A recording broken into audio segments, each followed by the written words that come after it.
வணக்கம். திருவாசகம். அவன் அருளாலே அவன் தாழ் வணங்கி நரியை பரியாக்கி விட்டதும் பெட்டிக்கு மண் சுமந்து பெரம்படி பட்டதும் இறைவனே இறங்கி வந்து எழுத்தாணி தொட்டதும் வல்லலா சன்மார்க்க நெறி பெற்றதும் மனிதன் கடவுளுக்கு சொன்னதும் திருவாசகம். திருவாசகத்திற்கு உருகார் வேறு ஒரு வாசகத்திற்கும் உருகார் என்றால் அதன் சிறப்பு என்ன? தொழுது தொழுது அடி அடைந்தவர்கள் தொண்டர்களான போது அழுது அழுது அடி அடைந்ததனால் அது திருவாசகம்.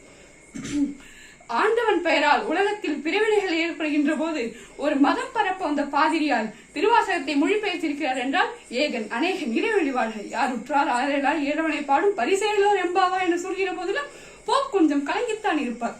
அதே வாசகம் வள்ளலாருக்கு என்ன தோன்றியிருக்கும்? வாடிய பெயரை கண்டபோதெல்லாம் வாடினேன் என்ற உணர்வை தந்திருக்கும். ஆதலால் அவர் எல்லோரும் சமம் என்கிற சன்மார்க்க நெறியை பூத்திருக்கும். போப் உருகிய வரிகளை இப்பொழுது நான் சொல்கிறேன். விலங்கு மனத்தால் விமலா உனக்கு கலந்த அன்பாகி கசிந்து உள்ளுருகும் நலந்தான் இல்லாத சிறியேற்கு நல்கி நிலந்தன் மேல் வந்துருளி நீர்கலர்கள் காட்டி நாயிற் கிடையாய் கிடந்த அடியேற்கு தாயிற் சிறந்த தயாவான தத்துவன் என்கிற போதெல்லாம் போப் கொஞ்சம் கலங்கித்தான் இருப்பார். இறுதியாக திருவாசகம் மனிதனுக்கு கடவுளை மனிதனாக்குவது என்பது இறுதி, மனிதனை மனிதாக்குவது என்பதுதான் உறுதி. வாய்ப்பிற்கு நன்றி கூறி விடைபெறுகிறேன். நன்றி, வணக்கம்.